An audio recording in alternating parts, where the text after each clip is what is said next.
Well, well, well. Look who they underestimated.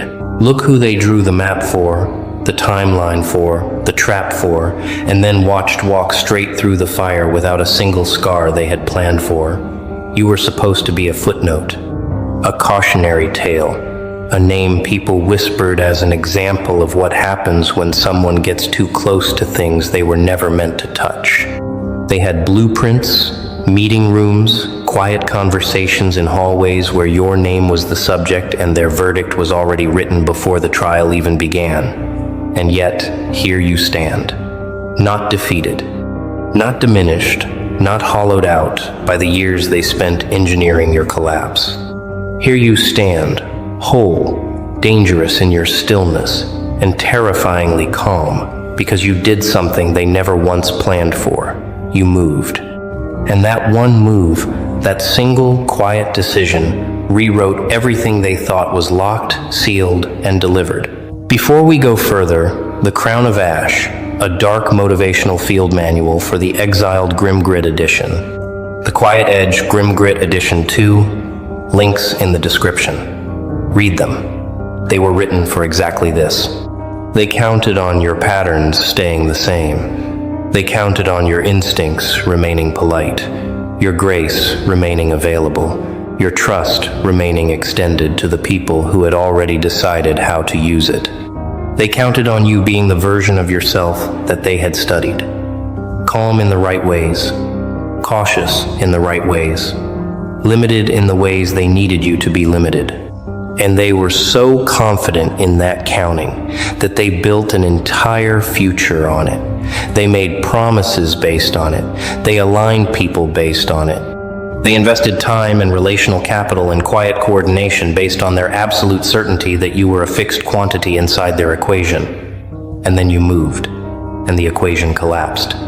Not piece by piece, not with warning. All at once, the way a calculation collapses when a single assumed constant turns out to be a variable they never thought to account for. Because here is what they never understood, what they could not have understood, operating as they were from their particular kind of intelligence. The kind that catalogs and predicts and controls, but cannot genuinely know. There was something in you that preceded their study of you. Something that existed before any of them arrived, with their assessments and their blueprints and their quiet campaigns.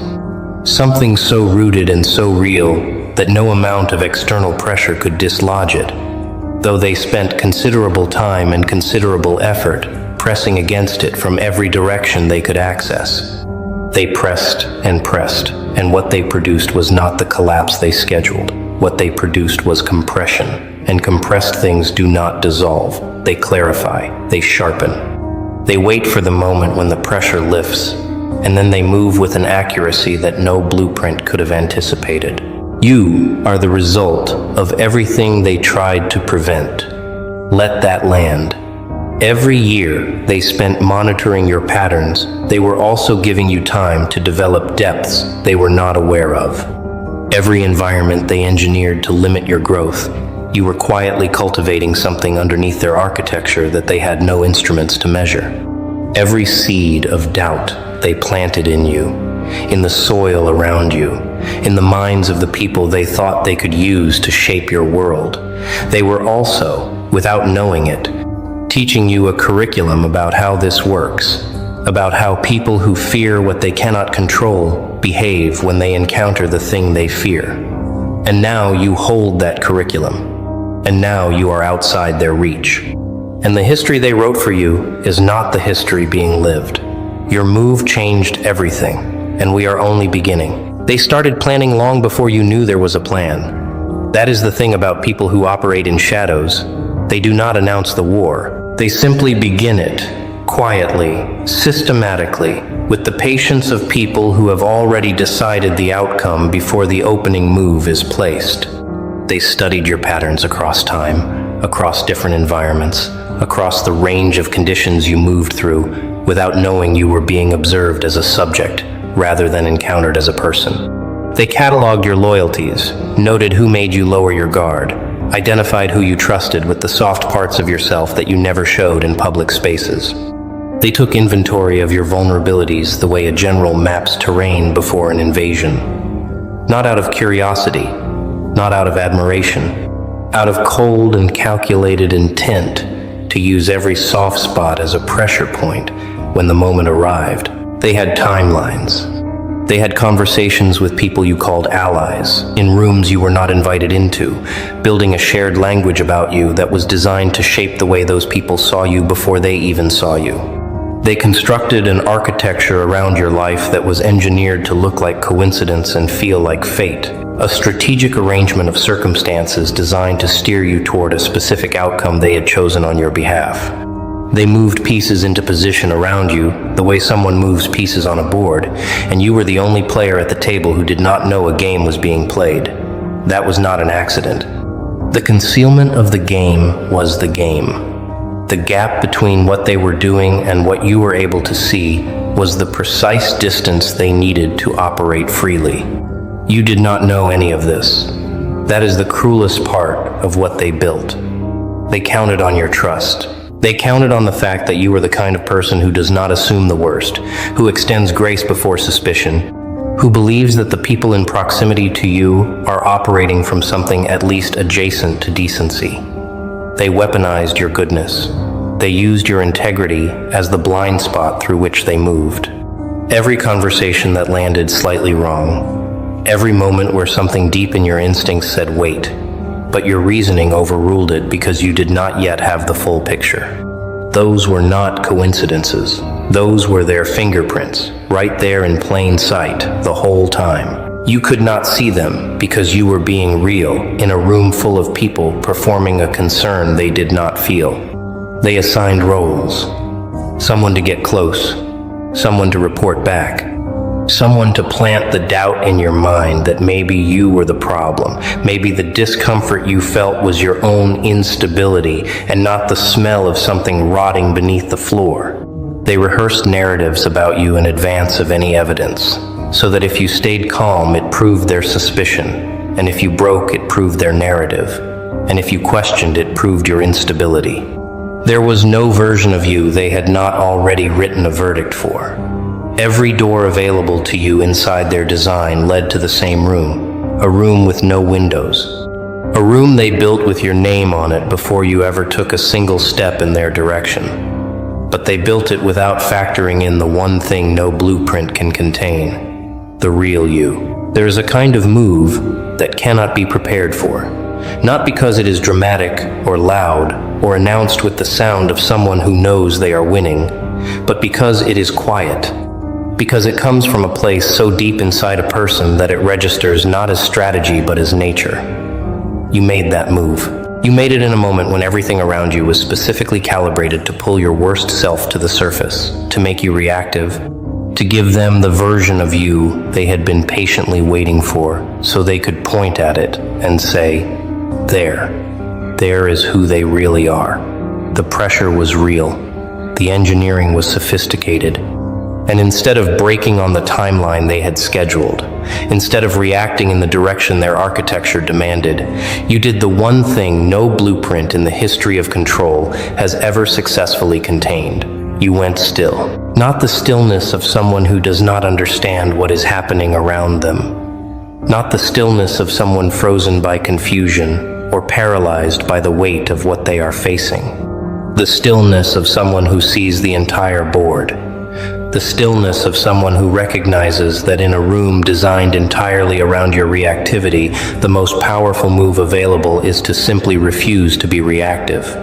That stillness was not passivity. It was a decision, conscious, deliberate, made from the deepest part of you in real time under conditions designed to make that depth inaccessible. And the moment you made it, the architecture around you had nothing to attach to. The plan required your reaction as its next input. And when that input was withheld, the entire mechanism stalled. And then, from that place of stillness, you moved.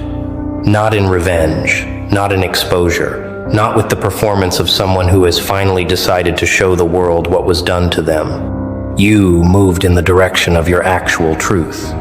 You made a decision rooted in principle rather than pain. Chose a direction that aligned with something real inside you. rather than one designed to damage them or elevate you in the eyes of anyone watching. That is the move that history cannot be written around. Not because it was bold in the way that performed boldness is bold, but because it was genuine in a landscape that had been running entirely on performance for as long as you could see in every direction.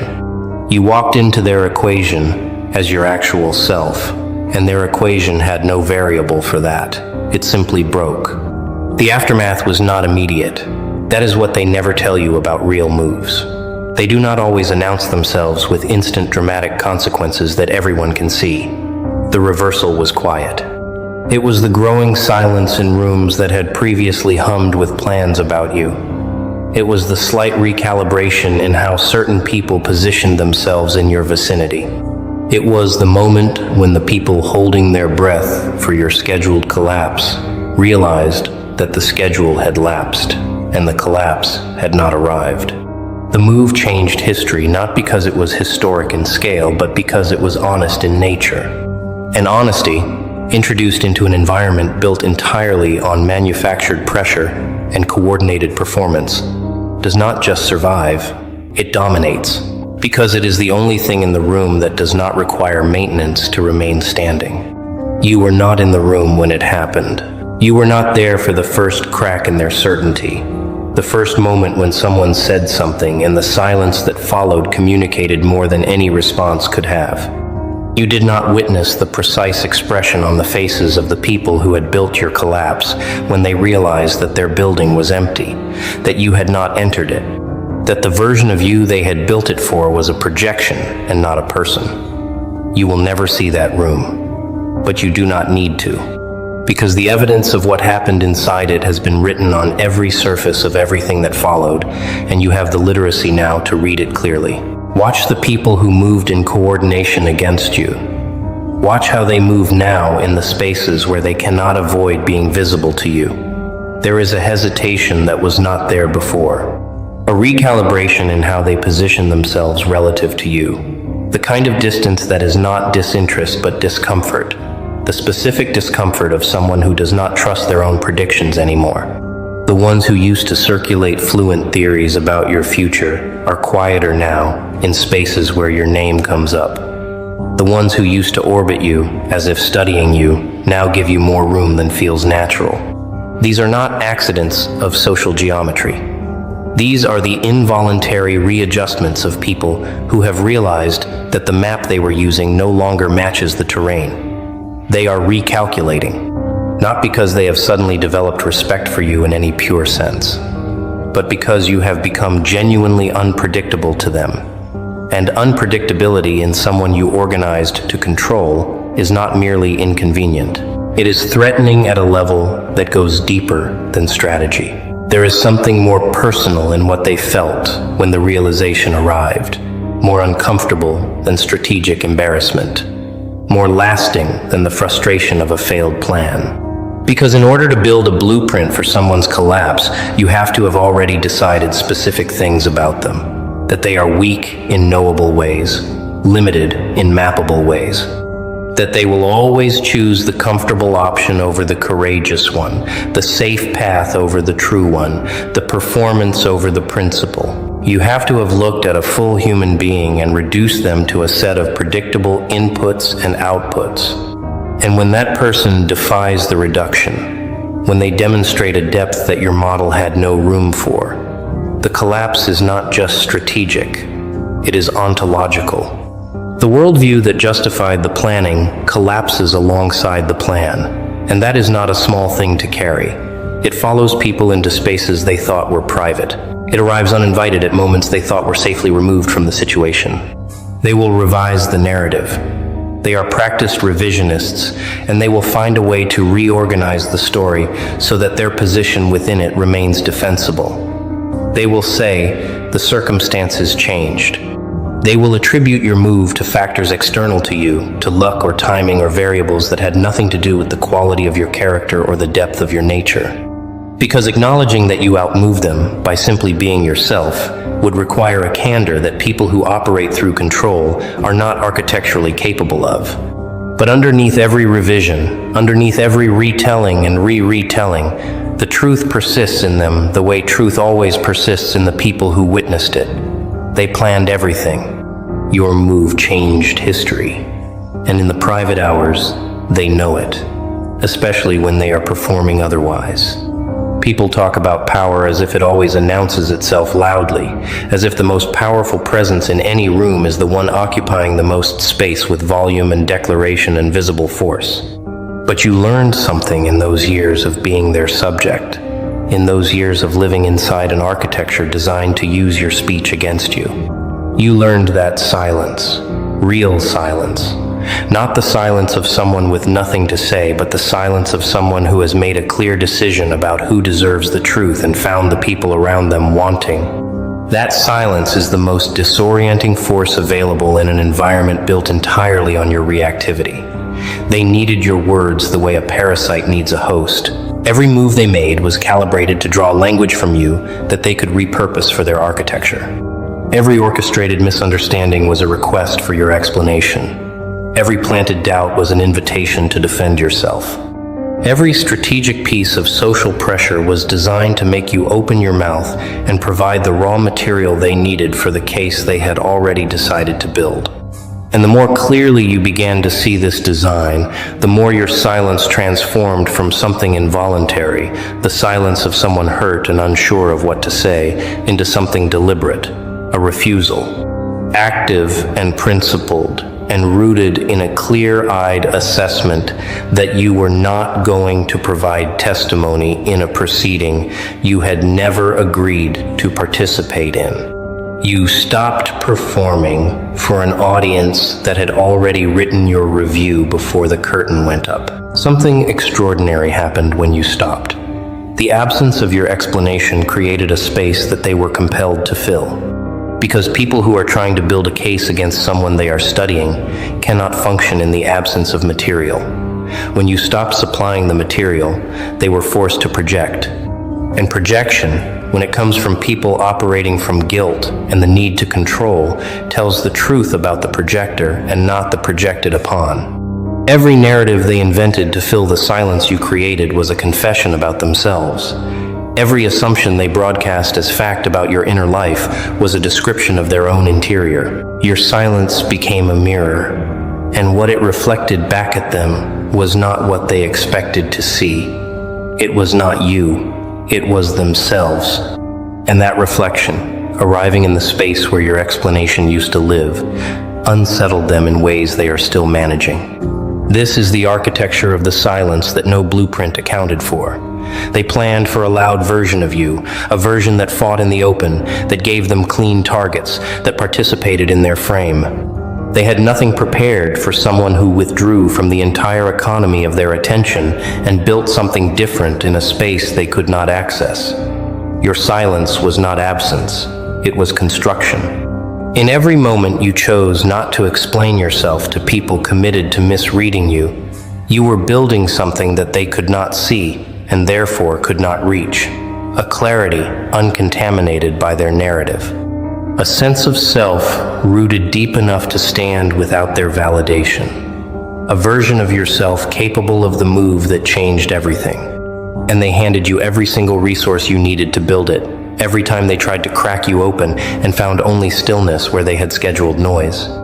There is a specific and particular cruelty in what they planted, not the cruelty of open hostility, which at least has the honesty of declaring itself, the cruelty of seeds, doubt, introduced early, when you were still soft enough to receive it without immediately recognizing it for what it was, dressed in the language of concern, delivered in the register of people who want the best for you, embedded in moments of apparent vulnerability and care. You might want to be careful about how you come across.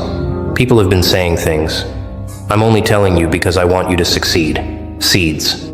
Designed not to cause immediate visible damage, but to grow slowly, over time, to become indistinguishable from your own internal voice, to make you doubt yourself from the inside, so they never had to break you from the outside. That is the most sophisticated version of what they do. And it worked, for a time, in the ways it was designed to work. You carried those seeds longer than you will ever be fully comfortable acknowledging. You carried them in the way you second-guessed your instincts at critical moments when your instincts were right. In the way you dimmed yourself in rooms where your full